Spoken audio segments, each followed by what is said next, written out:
Magandang hapon po ulit.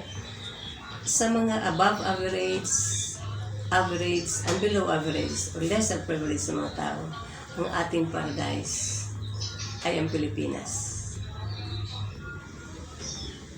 Tayo mga believers, kapag ikaw may communicate ka nasama, tayo mga believers ay meron tayong privilege na ipanalangin ang iyong kapwa, ang iyong mga mahal sa buhay, at yung ating bansa mismo.